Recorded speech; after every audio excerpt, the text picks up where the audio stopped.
Heat, internal energy, and work.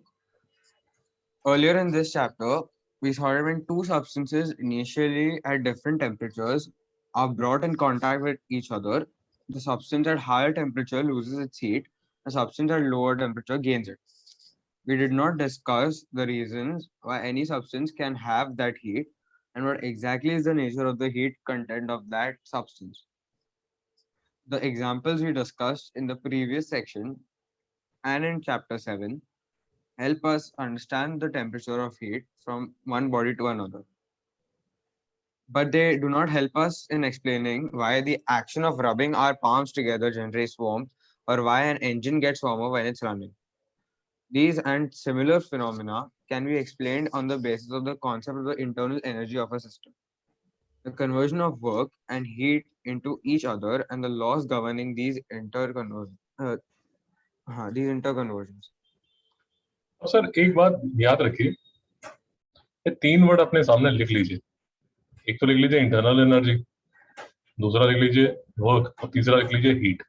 ये तीन concept आपके लिए कुछ एक दो लेक्चर्स के लिए बड़े इंपॉर्टेंट होने वाले हैं, तो इनको लिख लीजिए क्योंकि आप कंफ्यूज रहेंगे। Internal energy, work, heat, with symbols लिख लीजिए। इंटरनल एनर्जी को बोला जाता है यू, वर्क तो डब्ल्यू है और हीट को लेके जाता है क्यू से। इसको प्लीज नोट कर लीजिए।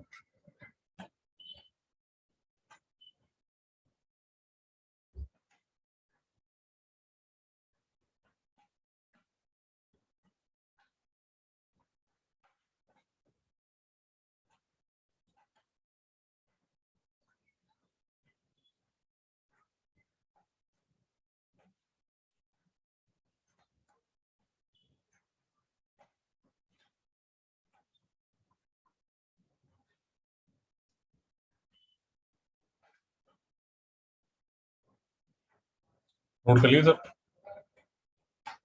सर एक सेकंड।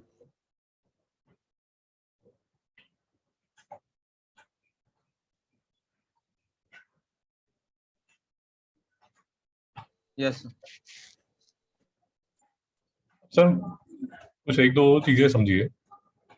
फिजिक्स और केमिस्ट्री की जो बेसिक अप्रोच है उसमें थोड़ा सा डिफरेंस आ जाता है।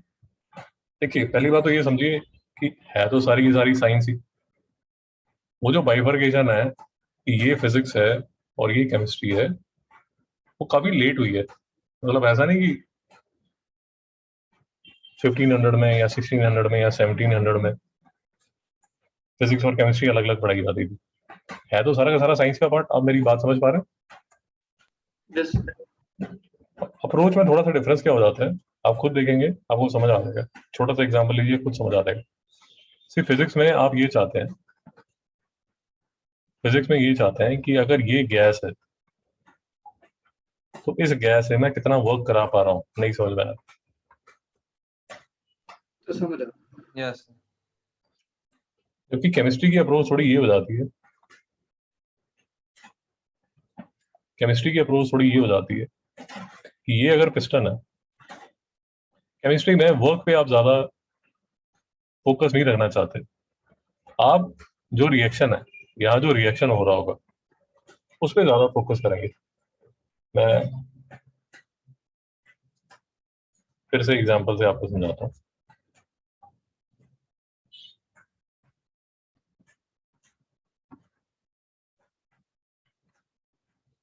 फॉर एग्जाम्पल, ये आपने क्या लिया,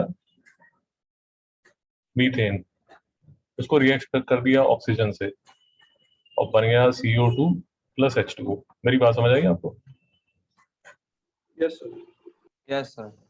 अब जो केमिस्ट्री वाला है यार, जो केमिस्ट्री वाला है वो फोकस करेगा इस रिएक्शन पे। चिराग जी, फिजिक्स वाला क्या फोकस करेगा? पिस्टन के मूवमेंट पे। वो ये फोकस करेगा कि यार ये सब तामझाम तो चलता रहता है, ये तो केमिस्ट्री वाला संभाल लेगा। मुझे ये बताओ कि ये पिस्टन की मूवमेंट से मैं कितना वर्क कर सकता हूँ, मुझे नहीं समझ में आया। Yes, sir. Yes. यहाँ थोड़ा सा फिजिक्स और केमिस्ट्री में, फिजिक्स और केमिस्ट्री यहाँ पर डिफर कर जाती है, अप्रोचेज में थोड़ा सा डिफर आ जाता है। जो फिजिक्स वाला ही इज मोर फोकस्ड कि यार पिस्टन में कितना काम कराया जाएगा। सो फॉर एग्जांपल आप ऐसे मान लीजिए, ऐसे मान लीजिए कि कार मैन्युफैक्चरर के यहाँ काम कर रहे हैं, कार मैन्युफैक्चरर के यहाँ काम कर रहे हैं। अब उसने दो बंदे हायर किए हुए हैं, एक फिजिस्ट किया हुआ है, एक केमिस्ट किया हुआ है। जो केमिस्ट है वो ये देखने की कोशिश करेगा कि ये जो रिएक्शन है इसकी एफिशिएंसी कैसे इंप्रूव की जाए। तो आप जैसे ये सब करते हो ना, ली चार्टलियर प्रिंसिपल और ये सब जो भी करते हो, he will be more concern about this reaction. But जो फिजिस्ट है वो ये करेगा कि इसमें से जितनी भी एनर्जी निकल रही है, जितनी भी साइड में एनर्जी निकल रही है,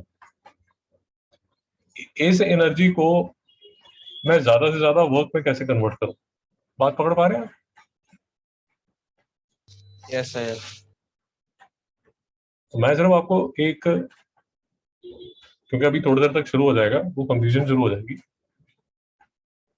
एक्चुअली अभी नहीं शुरू होगी, जब आप केमिस्ट्री में थर्मोडायनेमिक्स करेंगे तब आपकी कंफ्यूजन स्टार्ट होगी।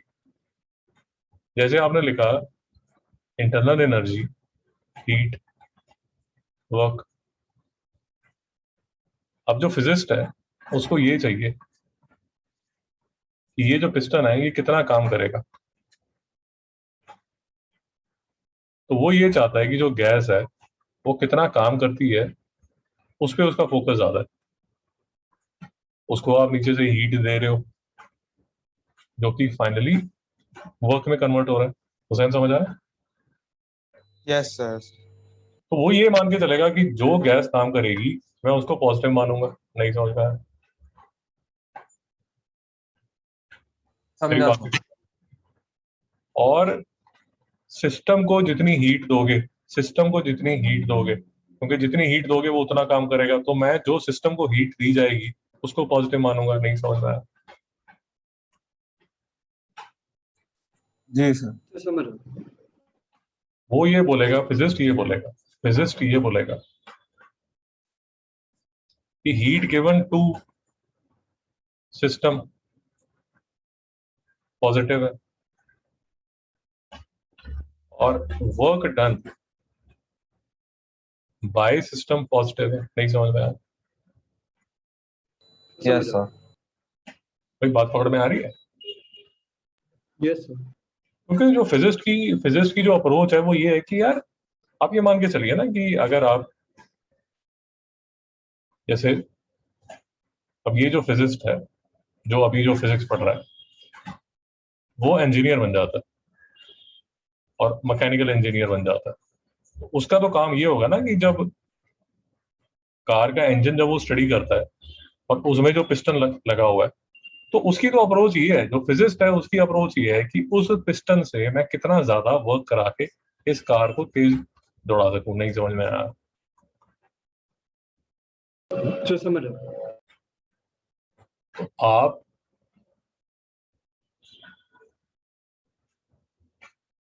फिजिक्स में आपकी अप्रोच ये रहेगी कि सिस्टम को हीट दी जाए, सिस्टम वर्क करे और ये दोनों पॉजिटिव माने जाएंगे। ऑफ कोर्स जब आप हीट देंगे, फिर से वही बात जो हमने याद है सीपी और सीवी के चैप्टर में भी डिस्कस की थी, आप जब इसको हीट देंगे तो अकेला वर्क तो करेगा नहीं, साथ में क्या होगा मिस्टर चिराग? तो हीट भी होगा रिलीज। इसका टेम्परेचर रेज करेगा ना, गैस का टेम्परेचर रेज करेगा। और अगर आपको ये बात याद हो कि आपने जो इंटरनल एनर्जी है, जो इंटरनल एनर्जी है याद है सिस्टम की, उसका पर मोल आपने क्या फॉर्मूला बना दिया था भाई? याद है? अभी 2 दिन पहले किया, याद है? पर मोल पर degree of Per molecule half kBT. पर मोल कितना? मोल हाफ आरटी। Half RT. आपने जब इसको एनर्जी को हाफ आरटी बोल दिया था, जिस दिन आपने इसको हाफ आरटी बोला था उसी दिन बेसिकली आपने ये बोल दिया था कि मैं सिस्टम की इंटरनल एनर्जी को प्रोपोर्शनल मानता हूं टेम्परेचर के। मेरी बात नहीं पकड़ में आई? तो समझ आई। हुसैन जी समझ नहीं पाए? समझा सर।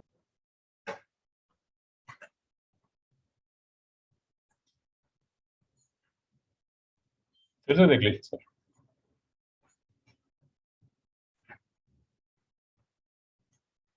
ये नीचे से आप हीट दे रहे हो, फिजिसिस्ट को पॉजिटिव मानता है, ये सिस्टम पिस्टन जो है वो एक्सपैंड करेगा, फिजिस्ट तो खुश होगा क्योंकि उसको तो काम ही कराना है पिस्टन से। जब हीट देगा तो टेम्परेचर राइज होगा। अब जो फिजिस्ट है उसके हिसाब से जो टेम्परेचर है वो किसका इंडिकेटर है? वो इंटरनल एनर्जी का इंडिकेटर है। नहीं समझ में आ रहा? तो समझ आ। Yes sir.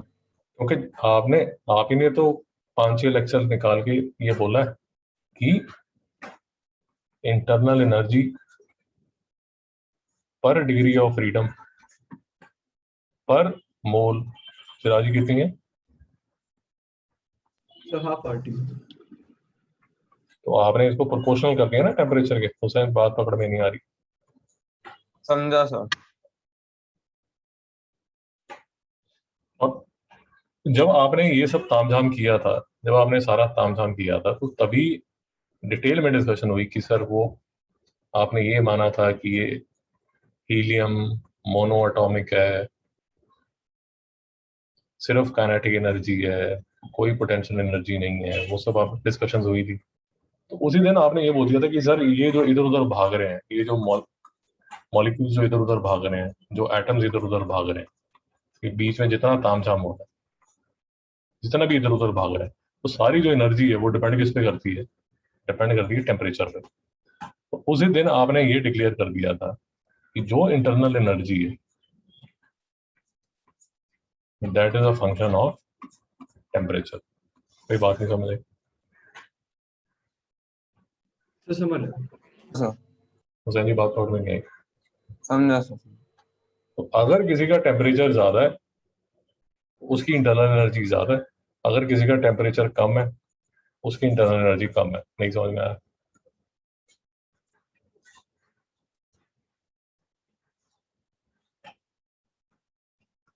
हुसैन जी समझ नहीं आया? समझा। सो मत सो कि मैं आपको दो गैस के सैंपल देता हूँ, ए बी। मैं आपको ये बोलता हूँ, चलिए मैं आपको ये मानता हूँ, मैं आपको बोलता हूँ कि यार इसमें ना जो एवरेज स्पीड है जिससे मॉलिक्यूल्स इधर उधर भाग रहे हैं वो है 60 किलोमीटर पर आवर, और यहाँ पर जो एवरेज स्पीड है वो है 600 किलोमीटर पर आवर। बाकी सब कुछ सेम है, वो वॉल्यूम भी सेम है, सब कुछ तामझाम ठीक सेम है। तो आप जो टेम्परेचर है वो किसका ज्यादा मानेंगे? ए का ज्यादा मानेंगे या बी का ज्यादा मानेंगे? तो बी का। जरा बात पकड़ में तो नहीं आई? बी का। आप क्यों मान रहे हैं? क्योंकि क्योंकि अब आप ये बोल चुके हैं कि सर अगर ये इंटरनल एनर्जी ज्यादा है तो टेम्परेचर ज्यादा है।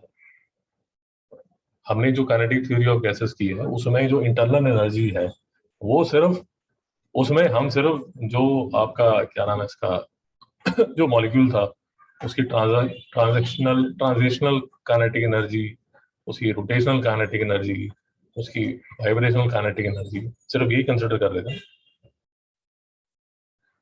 तो there is a direct relation between internal energy and temperature. तो आप ये बात धीरे धीरे बहुत क्रिटिकल हो जाएगी, इसको लिख लीजिए। इंटरनल एनर्जी क्रिटिकल हो जाएगी, डिपेंड्स ऑन टेम्परेचर ओनली। इसको लिख लीजिए।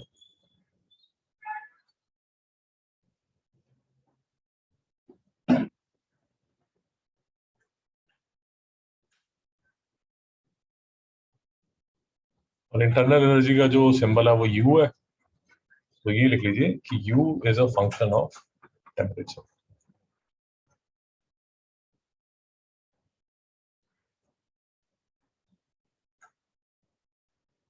सर कोई डाउट तो नहीं?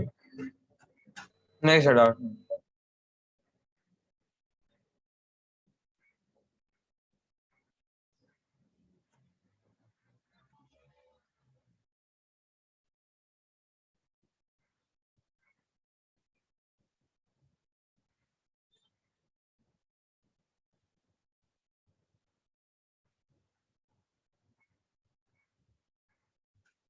चिराग जी नोट कर लिए? Yes, sir. हुसैन जी नोट कर लिए? हाँ सर, एक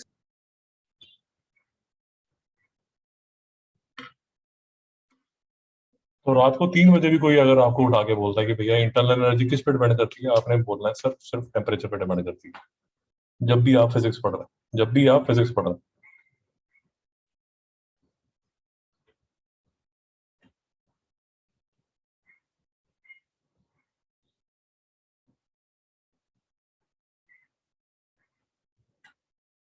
यस सर। कोई डाउट तो नहीं है यहाँ पे? No sir, no. No, sir.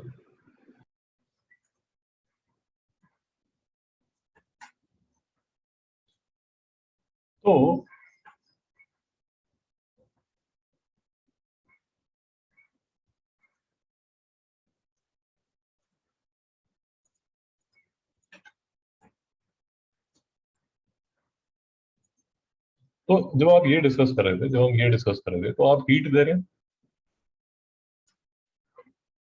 आप जो हीट दे रहे हैं, ये हीट दे रहे हैं, ये क्या करेगी? वर्क करेगी और टेम्परेचर रेज कर देगी। टेम्परेचर रेज करेगी तो इंटरनल एनर्जी रेज कर देगी। तो जैन जी समझ नहीं आया? समझा सर। इसको बोलते हैं first law of thermodynamics. Note कर लीजिए।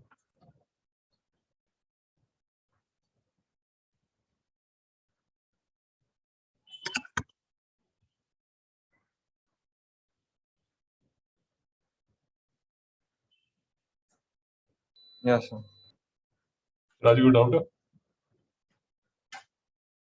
No, sir.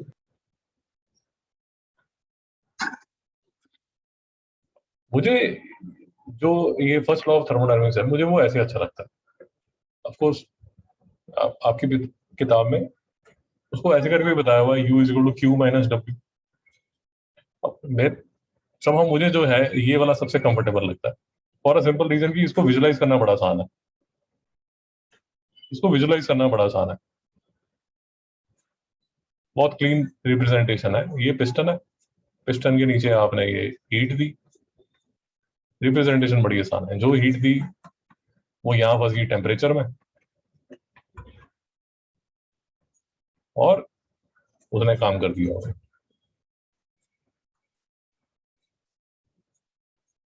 ये फिजिक्स की, थर्मो की डेफिनेशन है।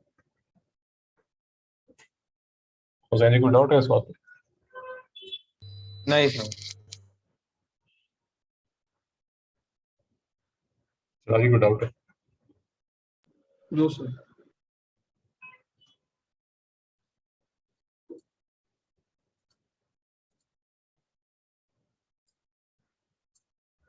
चिराग जी यहाँ से बोलिए। चिराग जी आप बोलिए इंटरनल एनर्जी। हुसैन ये आपने बोला था क्या, heat, internal energy and work? हाँ बोल दिया था, ठीक है। यहाँ से बोलिए sir, internal energy. We know that every system, large or small, consists of a large number of molecules. Internal energy is defined as the energy associated with the random, disordered motion of the molecules of a system. It is different than the macroscopic ordered energy of a moving object. For example, a glass of water kept on a table has no kinetic energy because it is not moving. Its potential energy can also be taken as zero. But we know from kinetic theory that the water molecules in the glass at the given temperature move at a random speed. Thus, we can say that the internal energy of a substance is the total energy of all its atoms/molecules. For an ideal monatomic gas such as argon, the internal energy is just the translational.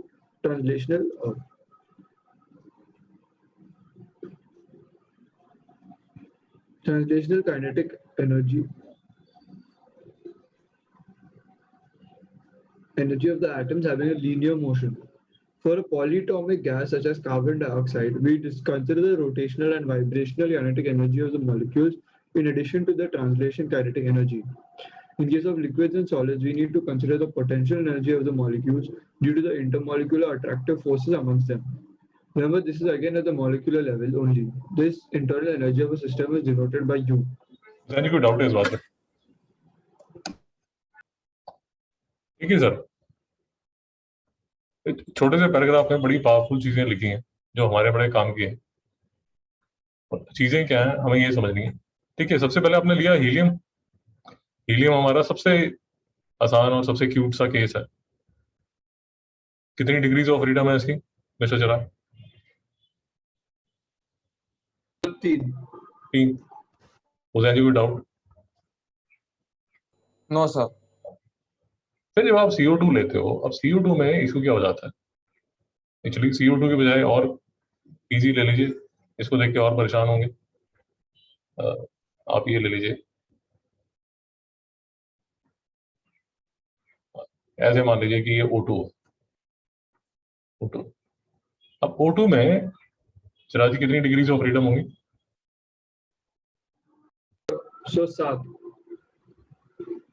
7 degrees of freedom होगी। हुसैन जी को doubt? No sir doubt. क्योंकि आपने transitional में 3 डाल दी, फिर आपने किसमें डाल दी? रोटेशनल में 2 डाल दी और वाइब्रेशनल में 2 डाल दी, तो 7 डिग्रीज ऑफ फ्रीडम होगी। अब देखिए बात समझिए, ये मैं जो रिप्रेजेंट करने की कोशिश की है वो जो बॉन्ड है उसको मैंने as a sort of spring डाला है ताकि आपको ये वाइब्रेशन का जो है ये भी समझ आ जाए। अब देखिए सर, बात ये चल रही है कि ये हैं गैसेस। जो आपने काइनेटिक थ्योरी ऑफ गैसेस की है उसमें आप ये मान रहे हो कि एक हीलियम का दूसरा जो हीलियम यहाँ पड़ा होगा उससे कोई लेना देना नहीं है। मेरी बात नहीं समझ आ रही? तो समझ रहे। इशू क्या हो जाता है कि अगर आप लिक्विड और सॉलिड लोगे, अब जो लिक्विड और सॉलिड है, जैसे सॉलिड है उसमें तो जो मॉलिक्यूल्स हैं वो बहुत ही पास पास होते हैं। उसे नहीं समझ में आया? समझा सर। लिक्विड में दूरी भी होता है,